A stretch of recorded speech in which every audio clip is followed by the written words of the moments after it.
you're going to be fun today, aren't you? Oh, yeah. All right. It's going to be a barrel of laughs. Welcome to PrinnyCast Roundtable, a weekly show where we talk about the various musings in the worlds of gaming and geekdom from over the last week, specializing in E3, of course. For your host, I'm Chris. This is Mike. All of Mordor comes when I open my mouth and blow. It's going to be one of those days, isn't it? And this is Grover. Raptor molestation is wrong. Yes, it is going to be one of those days. And the boss Etna is directing us through text down there, as Randall will be contributing with corrections and info dumping and all that other type of stuff, as long as he doesn't take over our computers in the meantime. Well, first of all, I apologize for last week. Last week, Mike had a whole bunch of home stuff to take care of, and I had gone to the doctor the Monday before, and some medications kind of did a number on me, and, you know, I don't like to scare people, but that was probably a really, really close call. Yeah. I may have not have been around the Saturday after, but thankfully everything worked out. I should have went to the emergency room, but I didn't. That probably was not the smartest of maneuvers, but, you know, when a doctor's the one that does that to you in the first place, going to other doctors that's going to give you more medicine to counteract the other medicine, that doesn't give you a whole lot of faith in the system. It's a little Hell scary. no. So, yeah, but all's well. I think I've got all my mental faculties. Mm-hmm. You know, but E3, there is so much to talk about and yet so little. Now, part of it is because I think I've been off of the mainstream consoles for a long time. Took me a long time to even get my 360, and here we are. I have none of the new 3 systems whatsoever, and my computer's getting a little old now, so even the major releases of games for the PC is even stuff beyond my system. So getting excited about E3 and hearing all the new stuff is probably less to me than it would be if I had these systems. But even then, it just seemed like this last 2 years have been really lackluster. I'm going to agree with that sentiment, especially, well, okay, I can't agree last year because last year was the whole Super Smash Brothers thing. Yeah, last year was great. For me, that was personally amazing. All of the fun stuff, honestly, has been coming out of the Nintendo camp. I personally did not watch Microsoft's thing. I did watch Sony's this year, and I thought it was pretty boring. Compared to Microsoft's, it was much better. Really? So if you thought Sony one was boring, you would have died at Microsoft's, and EA's was even worse. Oh, God, EA was horrible. That 15-minute, felt like 15-minute interview with Pele, the soccer legend, was so out of place. And then getting Angela Bassett to come on for the Activision thing for their new Call of Duty, that was ridiculously pointless. I don't know what the deal is with these guys bringing famous people out to help promote their product when it does nothing to promote the product. They want to see the game. They don't want to talk to people or actually see people talking at other people. Even the GT40, that's a gorgeous car, by the way, that they brought down for the Microsoft show for the new Forza. People were actually complaining that after they lowered the car to show it off and then brought it back up during the trailer, people were complaining that they couldn't see the trailer because the car was in the way for a brief moment. So even that was a fail. Stop making these into spectacles and start showing off the games, and I think they'd save a lot of money and do a lot better in the long run. Yeah. But that would involve learning. Unless it has something directly to do with the game. Like the new South Park game, they actually got Matt and Trey to come on there and talk about the game. That's different. That's completely different. Yeah. But I mean, that's like bringing out Miyamoto or something like that. That makes perfect sense. But bringing out an actress who's never done anything with video games in her entire life, just happens to get a role in the latest Call of Duty, what is she going to tell you?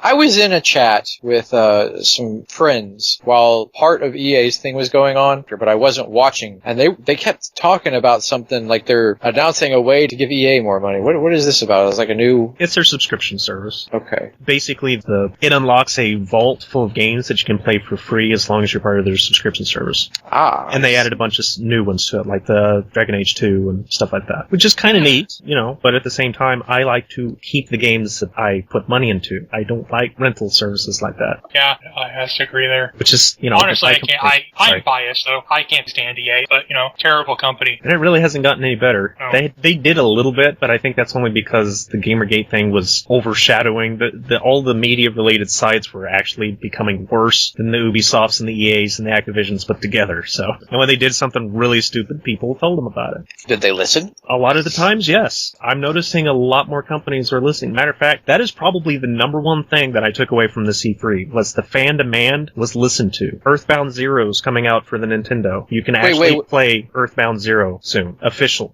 You don't have What about Mother 3? I didn't hear anything about Mother 3. Exactly. Oh. They just put Lucas at Smash Brothers. This is the perfect time. Yeah, but see, Earthbound Zero was already translated 20, 30 years ago. It could have been brought out all this time. Mother 3 has never been handled that way. And then the Rare Replay, there's a lot of people that was hoping for actually new Battletoads or Conquerors or something like that. But this is a good way to do this. 30 games in a cheap little package. I think that was a smart move. Rare Replay is basically a collection of a lot of their classics. So like Banjo and... No. I did see that. Yeah, I did see that. And Battletoads and RC Pro-Am and all that stuff. Is that out yet? I think it was August. August, okay. I'll probably end up getting it, because it was a bunch of games for only $30, and Banjo-Kazooie and Banjo-Tooie are on that. And they're two games... Well, nobody cares about that one.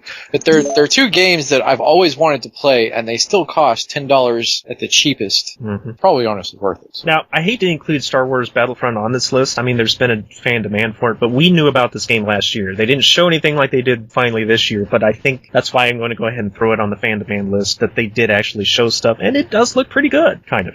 Yeah. I have some complaints about it, but it looks, visually and audio-wise, it looks fantastic. Gameplay-wise, I'm not quite so sure about. And then we get to the big three, and all three of them were from the Sony show. Last Guardian. We've been waiting for that since, when was that? 2008 or something like that? When they first announced that game, and it's been on the back burner for at least 2011. That's probably too far back. And it got passed from one system to the other, and it's finally going to come out eventually. We know that they're actually working on it still. It's not just little snippets from people and hoping that maybe it still exists. And then Final Fantasy VII, the remake, people's been demanding for that since the PlayStation 2 era. And of course, when they did the PlayStation 3 tech demo, everybody thought that's what that actually was, and everybody got ticked off about it. Oh yeah. And then Shenmue 3, which has been another one of those games that the hardcore fans have been demanding for so long, and it's finally going to happen from all appearances. So fan demand works. It just may take a decade. How about it meeting its goal? It was the fastest goal meter of all of Kickstarter. Oh yeah, it met its goal within the hour, I believe. It was an hour or two. Good. I was never a Shenmue fan, but it was definitely one of those first games that did something far beyond what most other games could, or even dared to do. I'm real bad about getting caught up in stuff, which I've been trying to get better at, because I've been getting yelled at for it. So... I get caught up in hype. I love hype. I love hyping things. Just getting excited about gaming stuff in general is just really cool to me. I got really hyped up about Shenmue 3 because I was like, people have been telling me since Shenmue came out that I should play it. But it's so prohibitively expensive to try and find a copy of it. And it's for a game console that's got some good classics, but most of them had been ported out to, I think GameCube primarily, honestly, and I had already gotten them for that. So it wasn't a game console that I could buy and just play a bunch of stuff that I missed, although there are some things. But I got on eBay anyway, because I do eventually want to get a Dreamcast, and they opened up a game exchange out here where I live finally. But it's $40 and it comes with a controller and no game, and I was like, well, shoot, on eBay you could get a Dreamcast for $40 and a couple of games, I mean, even if they are terrible games. Yeah. First I was just looking for the Dreamcast, I was like, okay, whatever. Then I just typed in Shenmue to see how much, if I ended up getting a Dreamcast, how much it would put me back, and oh my god, I was not prepared for those prices. So I researched Sega Dreamcast again. I was like, maybe somebody put a Sega Dreamcast up in a lot price that has Shenmue in it, and I'm just lucky and they don't know what they have. And I found one that was being bid on actively. Okay, well, I'll throw some money down, because it was a Dreamcast, 3 controllers, 3 memory cards, which probably would need replaced batteries from what I understand about the... awesome. And 24 games. And in those games was Shenmue. I was like, $120 for 24? I can trade these other 23 games that I probably don't care about and get something else that I do care about. I put down the money, and I was outbid immediately. I was like, okay, let me just raise it, because it was at 120. I was like, yeah, I would probably pay about 150 for this, just because I don't care that much about the other games, and it's already going beyond what I'd need to pay really for a Dreamcast and Shenmue by itself. So I upped it to 150, and I was winning the bid. I was like, okay, nobody's bid me. It's going to end in a few hours. It's the middle of the night. The likelihood of me being outbid at this point is pretty slim. No. You got Well, no. Okay. I started looking at the description again, and just because I was curious about the condition. I hadn't bothered to check the condition of the games because he'd included a picture, so I was like, I wonder if some of these don't work. The discs are scratched or something, and he's mentioned that in the comments. In the description, I see the 3 letters that somebody living in America never wants to see next to each other when they're bidding on something for eBay. PAL. Oh god. I was bidding on a European console because I didn't look at it close enough. So I was like, oh god, please somebody come back and outbid me. So it ended up going for about $50 more than what my top bid was. So I didn't lose out on that, thank God, because Sydney would have really killed me for that. But yeah, it was a PAL console, and our Sega Dreamcast in America just extremely rare because the most of the stuff that's online is PAL systems. Well, most of us that have one aren't looking to sell it because there's a lot of games that never came out for anything but it. I guess that's true. That's true. Yeah, but before you go into looking for Shenmue too much, if you're wanting the complete story, because it is one of those type of games where I'm pretty sure you have to play the one before to understand the next one. Shenmue 2 only came out for the original Xbox, and it is not one that is 360 compatible, I'm pretty sure. So that double sucks. Yeah. Shenmue 2 did come out for the Dreamcast, but only in Japan. Well, that's lame. Yep. Well, hey, today I was at GameStop. He told me if I put down $25 for Fallout 4, which I don't think I mentioned that up front, I reserved Fallout 4 Collector's Edition. Which was one of the big shows, I think, of the E3, which was actually a pre-show. It was started before E3, but Bethesda had a very good show, I think. They did. I was pretty happy with Bethesda's show. Mostly, actually, you know what? Let me rescind that. The only thing that Bethesda did that I really was all that interested in was Fallout 4 and Fallout Shelter, which I'll talk about Fallout Shelter in a minute. I know I'm taking up a lot of the show today. I'm sorry.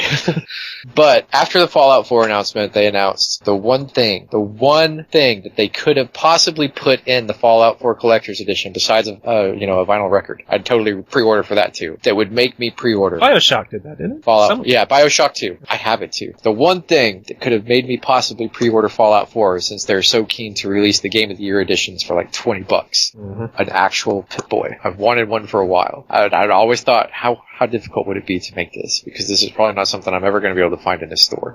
So thank you, Bethesda. I got it for Xbox One at Best Buy. So maybe I'll get a little bit more use out of my Microsoft system since it's been kind of gathering dust. I hate saying that, but it's just, I've not been doing too much with it. It's about the games at the end of the day. It's not about the systems. Right. And speaking of the Xbox, I guess its major news was the backwards compatibility to 360, which I'm still trying to wrap around my head considering they've said it was impossible for the last several years. There was no way to do it. And now they have a firmware update that's going to do this, no hardware whatsoever. Now, I'm wondering if this has anything to do with Windows 10. To me, this sounds entirely like they're going to have a emulator type system, because none of these games are going to be from disk. Yes, you can use your disk versions, but these unlock ones on the system. You're not actually running the game off the disk. So, yeah. Which, if it works fine, there you go. And it's not for every single game yet either. They're having to do each one of them individually. And then when we saw a lot of stuff that we saw last year, I think was another reason why this show was such because we already saw a little bit of Halo 5. We already saw a little bit of Uncharted 4. We already knew about Mario Maker. We knew about Kingdom Hearts 3. We knew about Firewatch and Division and Arkham Knight. Well, heck, Arkham Knight comes out next week, so. Yeah. And as much as I love No Man's Sky, even though it's probably been overhyped, I still love what the game's doing, and I'm still hoping it's everything I want it to be. But it's, it's still what we saw last year. There's nothing really new there. Don't fall over. The cat's rubbing on the microphone. She just randomly jumped in my lap, and now she's rubbing all over me, so she's been attention deprived, I guess, today. And then there was some strange announcements out of the Microsoft stuff, like them working with Steam and the Oculus Rift, so now when you get the Oculus Rift, you're actually going to get a 360 controller and stuff like that. That's interesting. I didn't see that coming. And also the Killer Instinct, which used to be a Xbox-only exclusive, is now going to be running on Windows 10. So that was kind of an interesting thing. I've not seen Microsoft really do much with their PC gaming department lately. Didn't they stop games for Windows Live? Like, that's not even a thing anymore? Exactly. I had to install that. I had to install it to get Fallout 3 to work on Steam. It doesn't connect to it or anything, but after I installed it, the game would actually run, and it would not run before. So, who knows? That's why I quit playing it, because there was an issue a while ago that if you, it wouldn't connect anymore, and if your Steam demanded that it connected, you're just screwed. You couldn't play. Yeah, it just has to be able to detect it, which is stupid. Stop it. DRM. Basically. But yeah, so, I mean, it's running, not currently, but it will be. Fallout Shelter, though, that was something I didn't see coming. We're talking about stuff we didn't see coming, and stuff we did. I did not see Fallout Shelter coming. I was not expecting it. I especially didn't expect that once it was announced, that it wasn't going to be gated behind some kind of time waiting mechanism. Yeah, the Facebook mentality. Yeah, it was. It's all over mobile. So that was nice to see that too. Oh my God, cat, stop it! So that was nice to see too. And I did try to play it a little bit, but it's only on iOS. And the newest Apple device I have is an iPhone 4S, which crashes constantly when it's trying to run Fallout Shelter. She's like rubbing all over my feet now because I kicked her off my lap. since I had to get on my computer. I love you. Oh my god. So... Oh, there she is again. I leaned back and boom, in my lap. Instantly. I love you. It was so instant. I need a recording of that I can play randomly. Not me doing it, no you don't.